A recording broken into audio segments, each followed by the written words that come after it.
So let's talk about making gods. We've had another warning from the AI community about the risks of AI, about what could happen if it goes too far.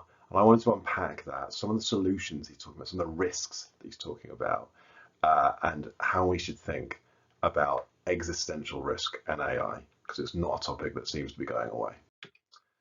So, article in the FT by Ian Hogarth. He's an AI investor and a creator. So no, not someone I know. But he's got an interest. But it's an interesting article. It's had sort of a lot of people sending it to me. And the essential thesis is there's this race to godlike AI, an arms race among a lot of big companies and investors that's creating existential risks, and we need to slow that down, control it, stop it. Now, look, godlike is doing a lot of work in this article as a term, and I have some doubts about whether that's the right way to talk about what companies are building, on any reasonable timeline. As far as I can see, there's two kinds of models that are being built, and it's just worth thinking about this before we get into the kind of the more existential conversation. Firstly, there's models that are really good at optimizing on a specific problem, right? So they're really good at picking out the cancer picture in a big old mass of scans. They can win games of StarCraft too, but they're not going any general intelligence direction because they're solving for specific problems. And the second is, and this is the newer and more exciting, this is the GPTs, etc., is the ones that are good at doing a decent impression of something. And that's not to diminish that.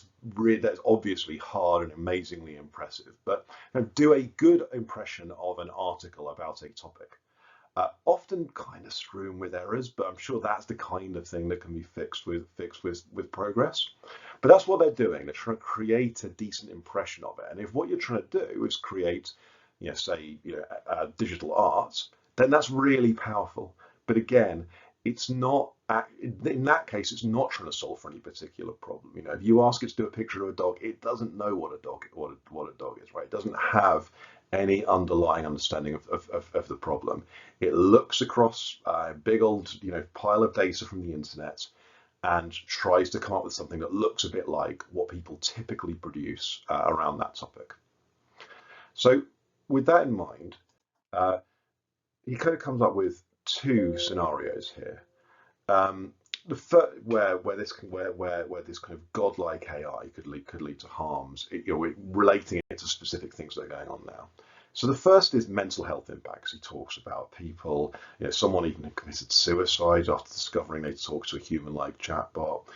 People getting really hurt when chatbots are turned off.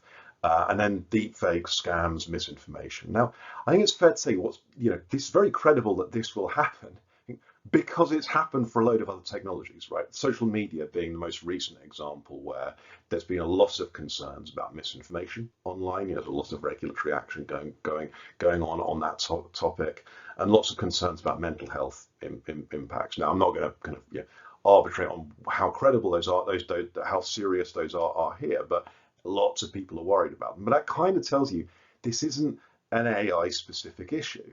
And what that means is there's no real reason to think that AI needs unique regulation to deal with this, right? We have a regulatory toolkit for harms, and we need to think about if, when, how to apply it in this setting. And that's already kind of going on, right? Like the EU's AI Act, the UK is also working on AI regulation. Like, this is a process that started to address harms coming out from AI. Policymakers are aware of that.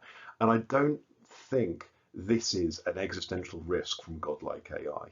This is a common risk with new technologies.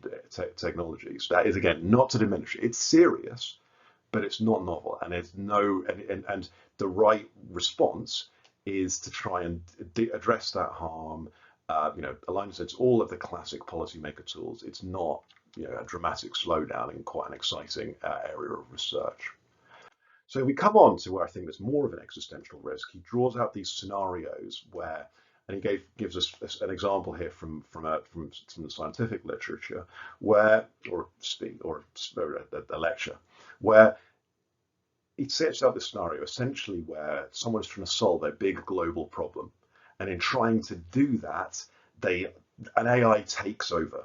And it's a kind of Skynet solution, right? But it's drawn in more plausible terms. But it's very sci-fi, because I mean, why exactly, if the AI comes up with a self-multiple, are we not asking the AI to come up with a solution and then just saying, and go deploy it, right? In this scenario, the AI comes up with a self-multiplying catalyst, and then deploys it, and it uses up all the oxygen. Now, there's a nod here to, they might be careful about how they specify what you should do, but think about how we use all kinds of automated technologies. Unless something is routine, we don't just hand it off to the machines, right? We get the machines to come up with a solution, we look at it, and then deploy it.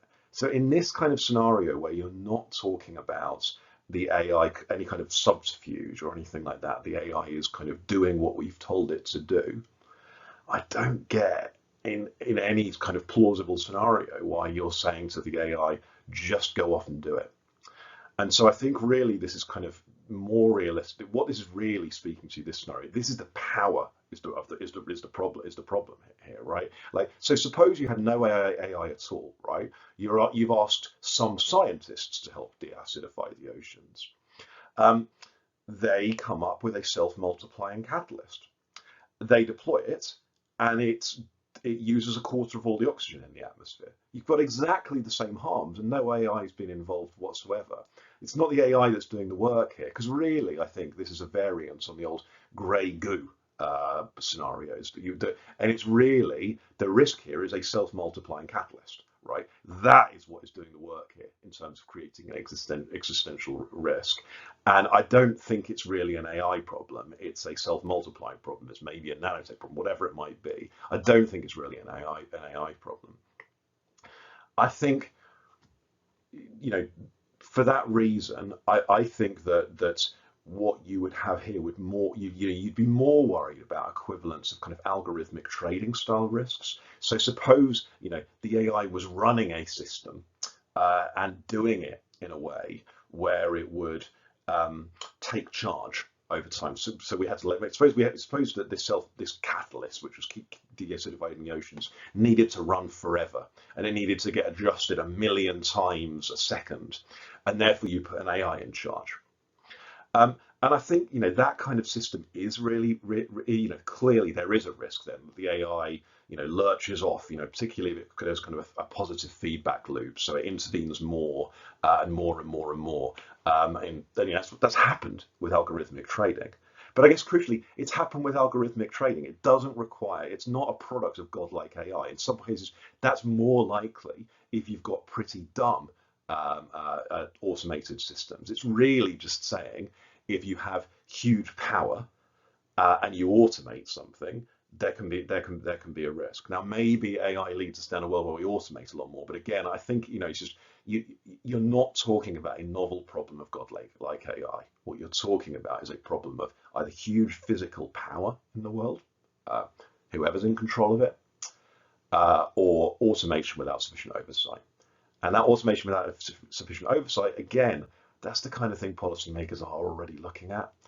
And so I think that neither of these harms actually is getting to the core of kind of an existential threat to AI. I think what you would be talking about is that some subterfuge comes out of the process that he describes in this graphic, right? Which is because I think there is, in the end, a potential market failure, right, which policymakers might seek to address, right? Which is that clearly, if you were to have an existential risk come out of AI, it's going to affect everyone.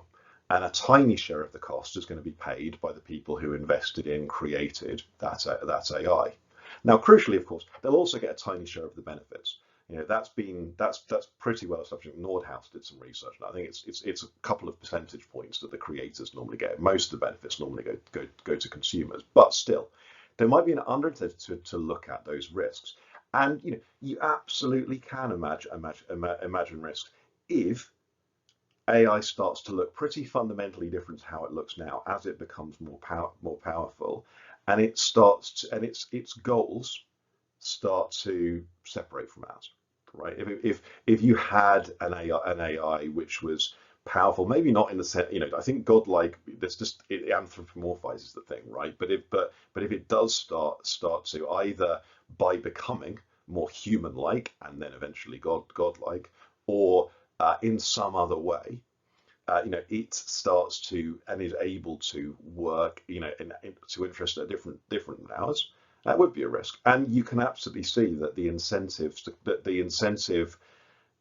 to deal with that is just not going to be, could easily be less than is socially optimal, because of that sort of free rider issue that you sort of that you have a go, and then and then the costs are going to be socialized across the whole population.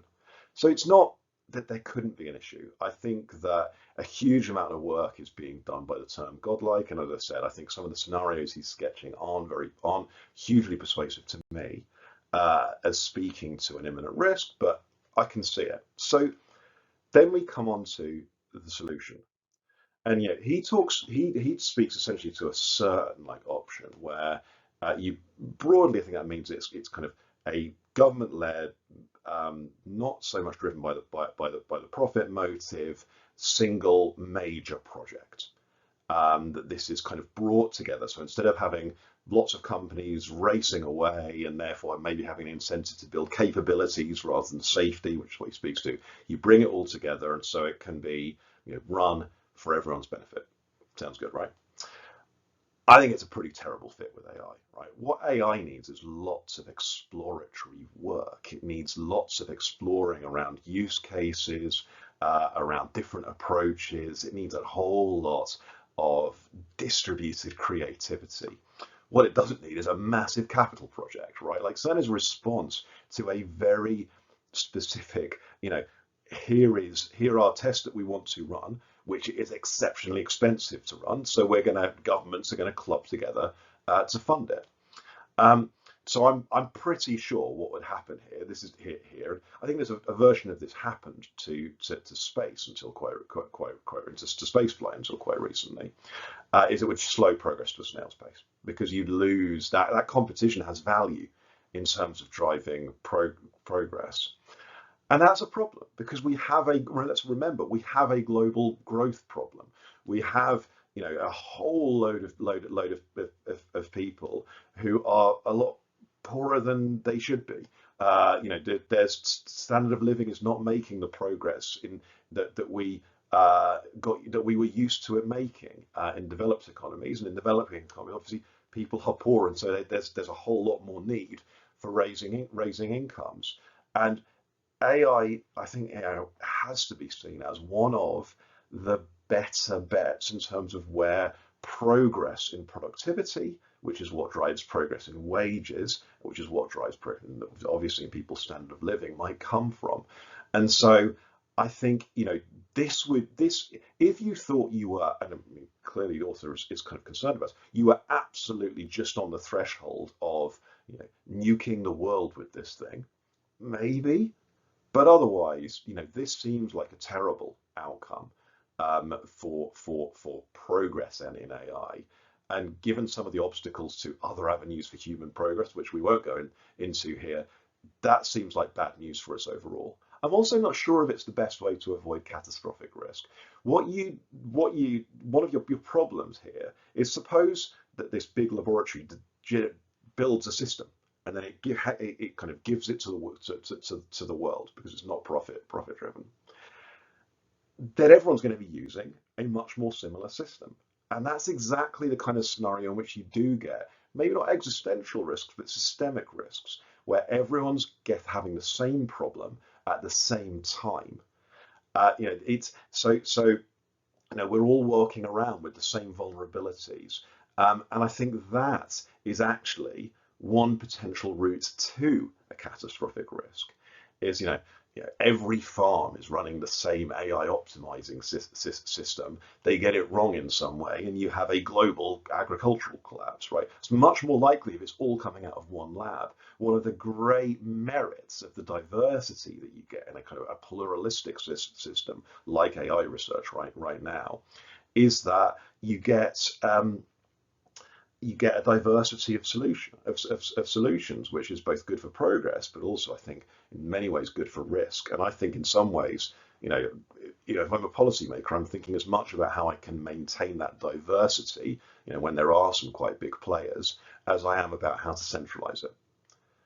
This centralizing smacks of it's kind of the rationalizing instinct from the early 20th century, and that just makes a big failure much easier. So look, all that said, I think it's great that there is so much thinking in the AI community about risk. I mean, I get it. The article is arguing that they aren't thinking about this enough. They're too focused on capabilities. But, looking at this from the outside, there aren't many sectors that worry as much about the kind of the risks associated with their work as the AI community does, which is great. And so, what if people are worried and then any of them watch this, what would I suggest, right? And the first thing I'd say is that AI is not the first kind of field in which people have thought about catastrophic risk. Um, it's not. I don't think. I worry a little that the AI community comes to this and sort of starts trying to reimagine policy from the ground up. But think across the other areas. From nuclear policy to climate. Like there's a whole lot of areas where people have thought about big risks, and to be clear, I think often got it wrong, right? But they've thought about this, and I do think that there is a literature out there, which now some of it just says big risks are a disproportionately big deal, but I think there's also some thinking about okay, what would it mean to try and address this without holding up human progress? And generally speaking, I think your first principle should be looking for, what are your affordable insurance policies? And the absolute kind of not the most exciting, but classic here is better research, right? It's normally where you start is we need to make sure we understand um, where the risks are of a path to catastrophic risk. Because look, I've said I wasn't hugely persuaded by the examples they gave earlier. And so the right question is, okay, what are the scenarios which would look like a catastrophic risk? Once you can ask that question, then you can ask about how you frustrate that, and then you can start thinking about the balance of costs and benefits, and what risks we should be willing to tolerate in progress. Now, I think that if you're doing that, there'll be others right about how you set up the mechanism, the policy mechanisms to make that happen. I think what you want also to be looking for is indicators for risk, right? Because a lot of the indicators that it seemed like this article was fundamentally premised on, and I get it, right? That's what's there, were metrics around the progress of AI. But that's probably not the best way to understand risk because not all progress in AI is equally conducive to existential risk. Making an even better system to, AI system to play StarCraft 2 does not create existential risk. On the other hand, if you were creating a kind of, global sort of hyper social credits oversight of society and dissident system, that feels like it's got some pretty direct catastrophic risks. Um, and so I think thinking about okay, what should we be looking for, and really getting clear on that, because then that gives you what you need to be able to meaningfully regulate. In fact, you'd already have in the AI Act then a system you could slot into. You could say, okay, well, here's what high risk really means, not just in terms of kind of sort of short-term fairnesses or unfairnesses, but also in terms of long-term existential risk. That regulatory framework would then be there, but having those really clear indicators so you can start to disentangle what kinds of progress are we really worried about here? What kinds of use cases are we really worried about here? Um, and not get in the way of progress. Because I do think that there is such exciting work going on in AI, and I think that it is really understandable that the rate of progress we're seeing here is making people nervous. But I just think we always need to have an eye on that. The progress is important too. There are all kinds of risks in stagnation, and I think that there are things people can do if they are worried about this that don't need to hold that up. So thank you for watching. I hope you found this interesting. Any thoughts? Really love to hear about it in the comments. But until next time, speak soon.